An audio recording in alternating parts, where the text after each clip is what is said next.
Salut à tous. Nous chez vous, c'est vous et nous.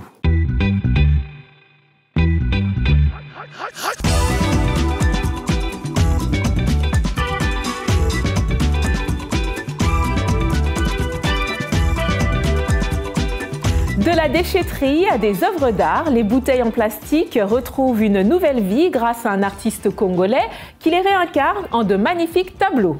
Les pratiques artistiques transforment-elles le monde? C'est ça la grande question. Si vous dites oui, alors je suis tout à fait d'accord avec vous, car c'est ce que fait Komboye Ebipate Eugène, un artiste nigérian.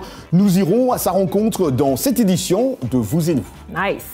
La sexualité reste un sujet délicat à aborder, même de nos jours, surtout avec nos adolescents. C'est pour ça que dans la question hashtag, nous avons demandé est-ce qu'il est important de la commencer dès le bas âge, et nous verrons vos réponses dans un instant. Nous apprendrons bien sûr l'anglais en Anglais Express avec Michel Joseph. Mais d'abord, parlons du Salon international de la technologie CES qui a refermé ses portes à Las Vegas.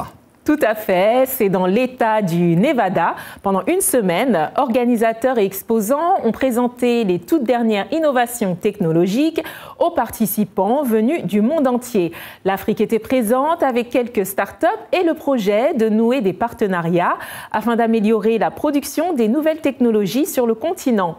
On fait le point avec notre envoyé spécial à Las Vegas, Thierry Kaoré. Les 11 sites de la Convention Center de Las Vegas, abritant plus de 12 000 stands, ont été pris d'assaut par 3 200 inventeurs, plus de 4 000 journalistes et quelques 100 000 visiteurs selon les organisateurs. Passionnés de la tech, certains n'ont pas hésité à essayer des technologies comme la réalité virtuelle. J'ai porté ces lunettes et elles m'ont amené sur des montagnes russes dans une ville imaginaire. C'était vraiment incroyable, surtout avec la chaise qui recréait le mouvement. J'avais vraiment l'impression d'être sur un manège. À un moment donné, je me suis dit, oh non, vais-je tomber de cette chaise? Je suis ici en tant que membre d'une entreprise Mega Intech et nous visitons l'exposition en examinant toutes ces technologies étonnantes, en découvrant ce qui existe, en repérant les marchés potentiels et en déterminant vraiment à quoi ressemblera le futur. Et le futur, c'est justement ce que BMW a imaginé pour 2025 avec sa voiture iVision D qui change de couleur.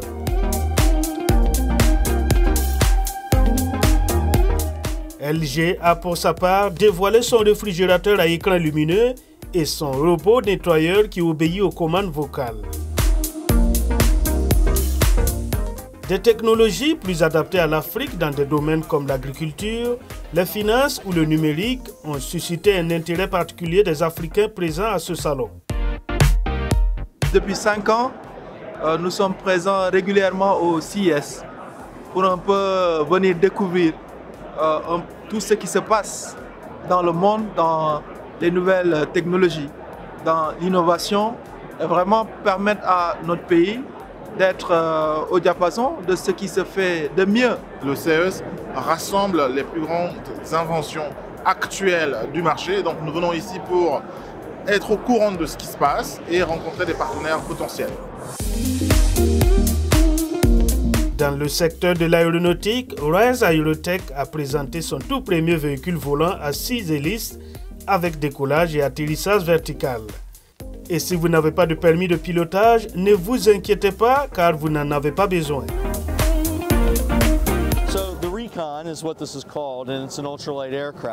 Il s'agit d'un avion ultra léger et il est très simple à piloter. Tout ce que vous devez faire pour le faire voler, c'est venir monter dans l'avion, verrouiller votre siège. Évidemment, vous mettez vos ceintures de sécurité et ensuite, vous avez 2 leviers pour le système de contrôle. Donc, si vous avancez, vous montez.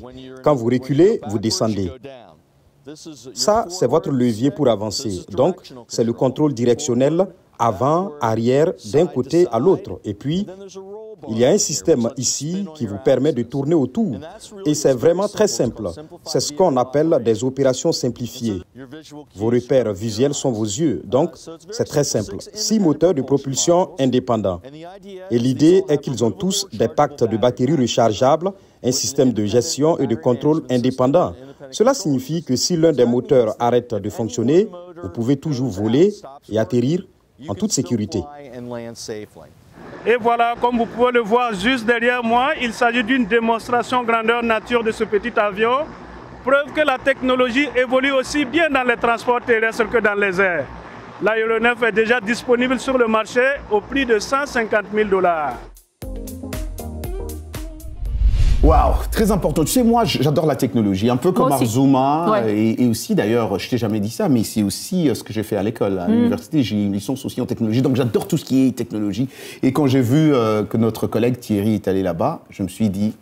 Et tu sais, on devait l'avoir ici ce matin. On devait l'avoir dans cette émission, mais il a envoyé un message, là, jet lag. Est-ce que tu as déjà vu jet lag ici aux États-Unis? Franchement, il est resté à Las Vegas. C'est pourquoi quand tu m'as dit hier au téléphone, tu as dit « What happened in Vegas ?» Stay in Vegas. Mais nous, on va savoir ce qu'il fait là-bas. On va la voir, ça c'est sûr. Voilà, toute autre chose. Partons à présent en République démocratique du Congo, dans la ville de Bukavu, dans l'est du pays. Un artiste crée des portraits de politiciens, ce qui semble a priori normal, mais ce qui fait la différence, ce qui fait la peinture à partir de déchets plastiques pour attirer l'attention sur la protection de l'environnement. Yakuba Oudraogo nous en dit plus. À première vue, ce sont des portraits d'hommes politiques de la République démocratique du Congo. Les visages sont souriants comme celui de l'actuel président, Félix Tshisekedi, et celui de son prédécesseur, Joseph Kabila. Ils ont été ramenés à la vie grâce à des déchets plastiques qui sont collectés et fondus par Patrick Sikuru Sirimwami. Selon lui, son œuvre illustre leur inaction politique en matière de protection de l'environnement. Mon grand message aujourd'hui, c'est pour les autorités, c'est qu'elles doivent nous dire comment on va protéger l'environnement. C'est pour ça que je me suis dit que je dois continuer à utiliser les déchets plastiques, comme les sacs, les bouteilles, les bassines usagées, que je transforme en faisant des dessins. Il collecte ces matériaux en pataugeant jusqu'aux genoux dans une montagne de bouteilles en plastique près des rives du lac Kivu. Il n'y a pas de collecte publique des déchets. L'artiste affirme que les déchets provoquent souvent des pannes dans la centrale hydroélectrique locale, entraînant des coupures de courant. Il soutient que c'est ce qui l'a incité à lutter contre le problème en réutilisant le plastique usé.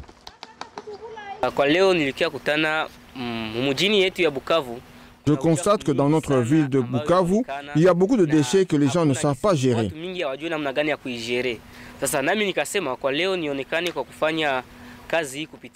En ce qui me concerne, j'ai pris la décision d'apporter ma contribution dans notre province du Sud Kivu en récupérant ces déchets plastiques pour en faire des peintures, comme des dessins, des portraits. C'est ainsi que je peux aider ma province du Sud Kivu.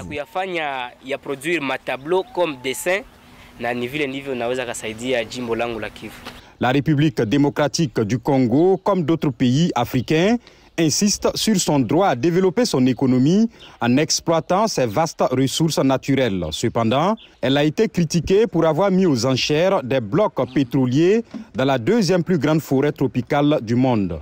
Les autorités ont affirmé qu'elles vont minimiser l'impact potentiellement dévastateur grâce à des méthodes de forage modernes et une réglementation très stricte. Mais c'est beau, hein, on n'aurait pas dit qu'à partir de bouteilles, ça donne cet effet-là, c'est vraiment beau. Pas du tout. Et tu sais, c'est une très bonne façon de dénoncer leur omniprésence dans nos vies. Et moi, je veux même dire plus, un combat contre la superproduction de déchets qu'on trouve aujourd'hui partout. Ouais. Ouais. Et tu sais, il y a un bouquin dans La pensée et le mouvement de Bergson qui explique d'ailleurs que l'artiste, par sa pratique, permet de faire voir une réalité que toi et moi, peut-être, on peut pas apercevoir. Non, mais tout à fait, c'est des dons. On ne voit pas sans lui, quoi. Ouais. C'est très important. On en a besoin. Ah oui. En tout cas, le ministère kényan de la Santé affirme que la plateforme numérique d'éducation sexuelle lancée pour endiguer le problème des grossesses précoces dans le pays a attiré plus de 5000 jeunes. Nena Babinti, parlé avec une sœur en Swahili, fournit des informations et des conseils sur la santé reproductive par le biais d'une application mobile et d'un numéro gratuit aux adolescentes kenyanes. Celles-ci ont le 3e taux de grossesse le plus élevé au monde. Un reportage de Victoria Amunga à Nairobi au Kenya. Le récit de Arzuma Compaoré. Les récentes données au niveau national montrent qu'au Kenya, une adolescente sur 5 est mère à l'âge de 19 ans. Le pays se classe au 3e rang mondial des grossesses chez les adolescentes. Des ONG tentent d'apporter leur concours par l'éducation sexuelle via le numérique. Une application mobile appelée Nena na Binti, qui signifie parler avec une sœur en Swahili, fournit aux adolescents des informations détaillées sur la santé reproductive et offre une interaction directe avec des professionnels et des conseillers à distance. Un numéro de téléphone est également disponible. Janet Awino fait partie des quelques 5000 jeunes qui utilisent ces plateformes, notamment pour l'éducation au planning familial. Je parle avec une personne que je ne peux pas voir, ce qui m'aide à parler librement. On ne peut pas parler avec n'importe qui. Certaines personnes ne savent pas garder les secrets. Virginia Mouchira, mère d'un enfant, dit qu'elle aurait pu bénéficier des informations sur la sexualité fournies par ce type d'application. Ma mère et mon père n'étaient pas du genre à m'apprendre ces choses-là. Nous nous retrouvions à table pour manger, puis chacun allait de son côté. Ils parlaient d'autre chose, mais pas de sexualité. Ils ne m'auraient jamais parlé de ça. Selon une étude réalisée en septembre 2022 par le ministère de la Santé kényan, le manque d'informations sur la santé reproductive a contribué à une augmentation des grossesses chez les adolescentes. Les experts affirment que de nombreux adolescents ont peur de parler de sexualité avec leur famille et que l'accès à ces informations peut grandement les aider.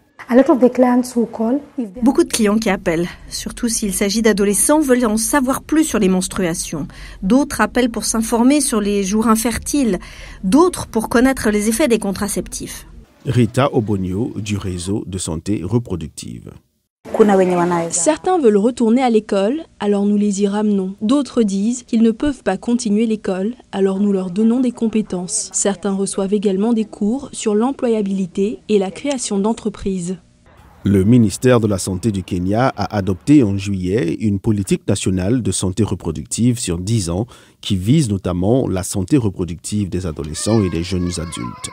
Les autorités espèrent que des initiatives telles que Nena na Binti aideront à réduire le nombre de grossesses chez les adolescentes dans les années à venir. De toute façon, il n'y a pas qu'en Afrique, en vérité, que c'est dur de parler de sexualité aux enfants. Honnêtement, avant d'être maman, je me disais, ouais, je serai une maman très ouverte, la sexualité, je l'aborderai avec mes enfants. Et depuis que j'ai des adolescents, là, tu sais pas, est-ce que c'est vraiment l'âge? Est-ce que, je vais dire ça, tu sais pas, en fait, tu penses que tu sais pas si tu es en train d'inciter, tu sais pas si tu es en train d'informer, tu sais pas à quel niveau de connaissance, tu sais, c'est... Exactement, et moi je suis d'accord avec toi, parce que tu sais, une recherche ici aux États-Unis, faite par les docteurs Amy Ashraf et Murray, démontre que les pères feraient bien de s'occuper de l'éducation sexuelle de leurs filles. La recherche démontre aussi que les filles qui ont parlé de sexe avec leur père durant leur adolescence évitent beaucoup de problèmes, évitent les dégâts qui peuvent arriver après.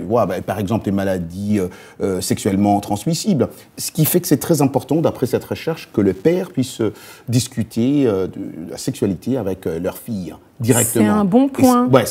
Mais moi, écoute, j'ai 3 filles. Je vois mal parce que mes parents, en tant qu'Africains, on n'a jamais vraiment discuté de ça à la maison. On est encore loin. Voilà, exactement. Ouais. Donc c'est difficile pour moi d'en parler. Mais tu fais comment? Tu commences à Exactement. La petite graine et puis je sais pas quoi là. D'accord. Et alors pour vous qui nous regardez, comprenez que la sexualité est tout ce qui a rapport à notre vie sexuelle. Alors que ce soit le désir, le plaisir, la relation en couple ou la reproduction.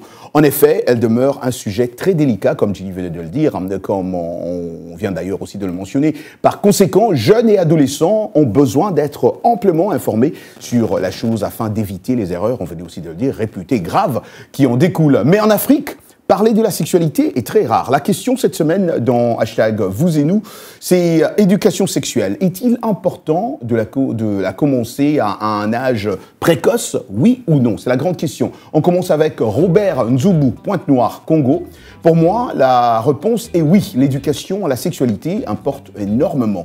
Voici pourquoi une éducation adéquate à la sexualité peut changer de vie et avoir d'importants impacts positifs sur la santé publique. Clotilde Sillon, Grand Laou, Côte d'Ivoire. Oui, parce qu'étant jeune, une meilleure connaissance de nos droits dans le contexte des relations sexuelles peut aider à éviter des mauvaises situations. Rigobert Katansi, Lubumbashi, RDC. Moi, je pense que les parents, ils sont pour beaucoup une meilleure communication avec les enfants au sujet du sexe et des relations est extrêmement importante. Jean Ingabire à Kigali au Rwanda, chez nous à Dakar, cela peut prévenir et réduire la violence dans les relations intimes, la violence fondée sur le genre et la discrimination. En tout cas, merci pour toutes vos réponses. Allez, promettez-moi de ne pas bouger et moi je vous promets de revenir après cette courte pause pour la deuxième partie. Washington Forum, le rendez-vous hebdomadaire de VOA Afrique à ne pas manquer. Chaque semaine, nous sommes ensemble pour 30 minutes pour décortiquer les grands sujets qui font l'actualité. Avec nos analystes et nos reporters, nous allons au fond des choses. Politique, économie, société, culture. Nous posons le débat et nos analystes sont là pour apporter l'éclairage. Washington Forum, c'est aussi vous, le public. Vous pouvez participer en réagissant au thème de la semaine sur nos réseaux sociaux. La rédaction de VOA Afrique vous donne rendez-vous sur ses chaînes partenaires, son site voaafrique.com et sur ses plateformes numériques pour prendre part à ce forum réalisé dans nos studios à Washington. À très bientôt dans Washington Forum. Vous et nous, part 2. Oui, le moment est venu d'apprendre notre ou votre leçon d'anglais with Michelle Joseph, the one and only. Vous avez compris, on passe à présent à l'Anglais Express. Bienvenue à l'Anglais Express. On continue de parler de mots ou d'expressions qui peuvent avoir un sens contraire en anglais selon le contexte. To give out, c'est-à-dire donner, distribuer. To give out, c'est aussi s'épuiser, s'achever, faillir. Par exemple, I gave out candy to the kids on Halloween. Je donne des bonbons aux enfants lors de la fête de Halloween. He gave out some flyers for the event. Il distribua des affiches pour l'événement. Sens contraire. My old car gave out on me. Ma vieille voiture m'a lâché. Elle est tombée en panne. My breath gave out during the race. J'ai perdu le souffle durant la course. Autre mot qui a deux sens contraires, to sanction, c'est-à-dire to permit, permettre, soutenir, être d'accord. To sanction veut aussi dire to restrict, restreindre, gronder, punir. Par exemple, the idea was sanctioned. L'idée a été bien reçue ou bien acceptée. Autre exemple contraire, the school sanctioned the boy because of his behavior. L'école a puni le garçon à cause de son comportement. Et voilà pour l'Anglais Express. Merci Michel. Et vous savez déjà que vous pouvez retrouver toutes nos leçons sur le site voaafrique.com, rubrique Vous et nous. Place à présent à notre rubrique Actualité. Actualité, exactement. Cette semaine aussi, la toile est inondée par le débat et la polémique autour des propos de l'acteur Omar Sy à propos des guerres en Ukraine et en Afrique. Sommes-nous sourds à ce qui se passe hors de l'Europe? Dixit Omar Sy. Oui, dans une interview au journal Le Parisien, Omar Sy, en promotion pour le film Tirailleurs, était interrogé sur la guerre en Ukraine et il a dit ceci: l'Ukraine n'a pas été une révélation dingue pour moi, comme j'ai de la famille ailleurs, en Afrique. Je sais qu'il y a toujours eu des enfants en guerre, des familles brisées. Je suis surpris que les gens soient si atteints. Ça veut dire que c'est en Afrique, quand c'est en Afrique, vous êtes moins atteint. Ces propos ont fait bouger l'opinion publique française. Omar Sy, dont l'interview avait plus pointé le côté humaniste de la chose, visant à rappeler toute l'horreur de la guerre. Une guerre, c'est l'humanité qui sombre, même quand c'est à l'autre bout du monde. Le Parisien, le lendemain, a tenu à préciser que ces propos avaient été prononcés sans virulence ni animosité. Un certain Français qualifie Omar Sy d'ingrat qui chercherait à faire culpabiliser les Français. No comment. No comment, d'accord. L'acteur de SWAT et d'Esprit criminel, ou si comme moi vous l'appelez l'acteur des Feux de l'amour, a révélé dans l'émission de Jennifer Hudson qu'il allait être papa pour la première fois à 52 ans. Yes. En couple avec le mannequin Jésiré Dyson, Moore a déclaré que le bébé est attendu pour le 3e anniversaire de la mort de sa défunte mère, Marilyn Joan Wilson Moore. Je suis désolée qu'elle ne puisse pas être ici, a-t-il dit à propos de la femme qu'il a appelée sa mère, sa meilleure amie et sa partenaire en crime. Moore n'a pas discuté de l'identité de la mère du bébé dans le talk show, mais l'a révélé sur les réseaux sociaux peu de temps après dans un message qu'il a partagé lors du gender reveal, l'annonce du sexe. Au cours de la fête, un hélicoptère a survolé la ville en répandant de la fumée rose. Lui, il a l'argent. Il n'a pas fait, tu vois, il y en a qui font feu d'artifice. Non, lui, il a plané. Non, c'est l'avion, quoi. On a même payé un pilote. C'est le pilote qui décolle. Non, l'argent est bon. Au moins, c'est pas comme notre pilote vous et nous, Elias. Au moins, lui, il a au moins sa licence. C'est pas comme notre pilote, Elias. R peut-être. Non, Elias, c'est R peut-être. Il est en train d'écouter en ce moment. Peut-être on décolle, peut-être on décolle pas. Peut-être on va descendre. Peut-être on va manger. Peut-être on va pas manger. Mais en parlant c'est une très bonne chose. Oui, mais ça, c'est l'argent. Ouais, nous, on fait les choses en petit. Ouais. Mais gender reveal, ça, c'est des trucs de maintenant. Si c'était à refaire, tu le ferais pour tes enfants? Pour mes enfants, non, je pense pas. Parce que je ne sais pas si c'est mon côté spirituel ou quoi. J'aime pas trop des trucs technologiques qu'on va découvrir. On va voir le petit, qu'est-ce qui bouge là-bas derrière, c'est un garçon ou quoi. Non, j'aime des surprises, quoi. Ah, donc toi, tu veux pas connaître le sexe de l'enfant avant qu'il naisse? Non. Carrément. Carrément. Ah ouais? Ouais. Ah, c'est intéressant. Ouais. Et toi? Non, mais tu sais, les mamans, on aime bien les achats, les habits et tout. Ah oui, c'est vrai, c'est différent. Donc, c'est vrai, exactement. Mais la fête, inviter tout le monde. Et la fête, inviter alors tout le monde, de gender reveal, avoir tout. Ça aussi, c'est question d'argent. Il faut avoir de l'argent, il faut avoir beaucoup de moyens, il faut... il y a trop de fêtes, tu vois. Il y a trop de fêtes déjà. Il y a trop de fêtes. Finalement, vous en allez faire combien? Et tu vois, c'est pourquoi j'ai dit c'est peut-être une chose aussi des riches. Ouais. Tu vois, quelqu'un qui a l'argent, il va faire ça, gender reveal party, this and that. Ouais. Et donc, il y a... Mais écoute, nous qui avons peu de moyens comme ça, là, tu veux la petite fête, là, on vient donner les cadeaux, goodbye, goodbye. Goodbye, ouais, c'est ça. Ah, tu vois, il y a un peu ça aussi. Moi, c'est l'idée de... OK. Et à quel moment on est content, à quel moment on n'est pas content. Tu vois ce que je veux dire? Parce que des fois, on voit des vidéos, oh, c'est un garçon, le papa se fâche ou la maman se fâche. C'est ça qui est bizarre, tu vois. C'est... Anyway. On a déjà fait nos enfants. On a déjà fait, voilà, exactement. Mais écoutez, en première partie de cette émission, nous vous avons parlé de l'artiste congolais qui a fait de la peinture avec des déchets. Cette fois-ci, nous allons à la rencontre de Koboye Epipade Eugène, un artiste qui s'est donné comme mission la lutte contre la pollution en plastique dans sa ville d'Abeokuta, dans l'état d'Ogun, au Nigeria. Il crée des portraits en mosaïque et enfin à partir de vieilles tongs et pour la population locale qu'il publie sur les réseaux sociaux. Chaque année, le Nigeria jette 200 000 tonnes de plastique dans l'océan Atlantique, a indiqué l'année dernière l'Organisation des Nations Unies pour le développement industriel. D'où l'utilité de cette initiative. Alors, plus de détails ici avec notre collègue Blanche Sado. Dans une décharge à ciel ouvert, l'artiste nigérian Koboye Eugène fouille cette montagne de déchets à la recherche d'un article bien particulier. Des tongs en plastique qu'il transforme ensuite en portraits de mosaïques multicolores. Seule une infime partie des déchets recyclés au Nigeria, pays qui compte près de 210 millions de consommateurs.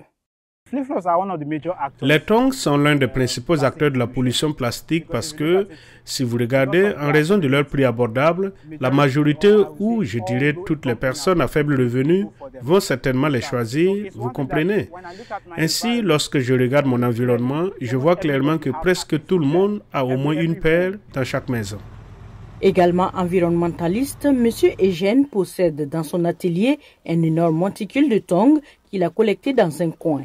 Il va les nettoyer et les découper en morceaux. Si j'ai choisi ce matériau particulier, c'est parce qu'il est disponible. Beaucoup de gens se demandent, lorsqu'ils viennent dans mon atelier et voient ce grand nombre de tongs, comment je les obtiens. Une fois les tongs découpés, l'artiste utilise les morceaux pour créer des portraits de la communauté locale de sa ville Abeokuta dans le sud-est de l'état d'Osun. Sur les murs de son studio, des visages multicolores émergent petit à petit. Je gagne de l'argent grâce aux commissions quand les gens me commandent des choses. Et je gagne aussi de l'argent avec mes œuvres parce que les gens, tous ceux qui s'y intéressent, les achèteront. Donc il n'y a pas deux façons de faire. Le Nigeria, où le recyclage est rare, est noyé par la pollution plastique. Certains entrepreneurs commencent à s'attaquer au problème malgré les difficultés qu'ils rencontrent dans la plus grande économie d'Afrique. C'est beau hein, de voir toutes ces manières, depuis le début, voir comment toutes ces personnes, tous ces artistes, ils arrivent à redonner vie à tous ces déchets. Et puis à chaque fois, c'est d'une manière différente. Oui, c'est d'une manière différente, mais c'est aussi leur façon aussi de parler, hein, leur façon un peu de s'exprimer, comme je le disais, leur façon de nous apprendre quelque chose. Et c'est ce qui est bien avec les artistes, c'est ce qui est bien, on apprend toujours. Il y a toujours un message qui se cache derrière. Si tu étais artiste, qu'est-ce que tu ferais toi? La messie. Moi, j'aime bien la vidéo. Hein. Des messages à travers la vidéo. Mais si c'était de l'art écolo, je pense que je travaillerais, je sais pas moi, le bois, quelque chose comme ça. Ah bon? Ouais, la menuiserie. Et je te vois faire ça, en fait. Hein. Ouais. Tu me vois dans les... Tiens, Roger, un vase.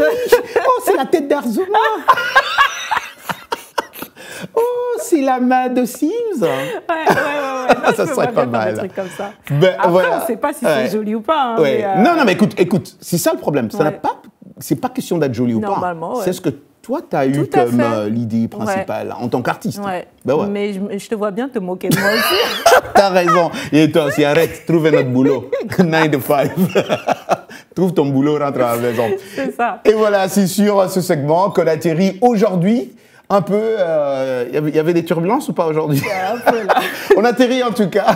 Merci d'avoir suivi cette émission. Ginny et moi réitérons encore nos vœux pour cette nouvelle année 2023. Bonne année et merci aussi à tous nos collègues qui ont permis la réalisation de cette belle émission. Merci à toutes nos stations partenaires, radio et télé en Afrique. On s'est dit comme d'habitude, rendez-vous la semaine prochaine. Ciao, ciao.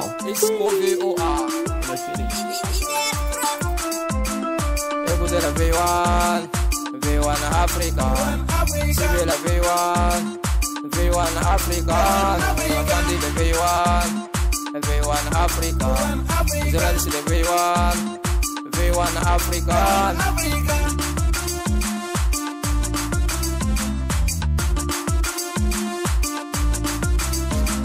C'est le V1, V1 Africa, radio V1. V1 Africa, reportage de V1, V1 Africa, musique de V1, V1 Africa, écoute de V1, V1 Africa, analyse de V1. Salut les amis, Roger Montou ici de RM Show sur VOA Afrique. Vous me suivez chaque jour à 20h, temps universel sur VOA Afrique pour nos sujets socioculturels que nous vous proposons ou que vous nous proposez. Laissez vos messages vocaux à notre numéro WhatsApp au 001 703 350 37 31. C'est au 001 703 350 37 31. RM Show, c'est chaque jour à 20h, temps universel sur VOA Afrique. Peace Africa! Washington Forum, le rendez-vous hebdomadaire de VOA Afrique à ne pas manquer. Chaque semaine, nous sommes ensemble pour 30 minutes pour décortiquer les grands sujets qui font l'actualité. Avec nos analystes et nos reporters, nous allons au fond des choses. Politique, économie, société, culture. Nous posons le débat et nos analystes sont là pour apporter l'éclairage. Washington Forum, c'est aussi vous, le public. Vous pouvez participer en réagissant au thème de la semaine sur nos réseaux sociaux. La rédaction de VOA Afrique vous donne rendez-vous sur ses chaînes partenaires son site voafrique.com et sur ses plateformes numériques pour prendre part à ce forum réalisé dans nos studios à Washington. À très bientôt dans Washington Forum.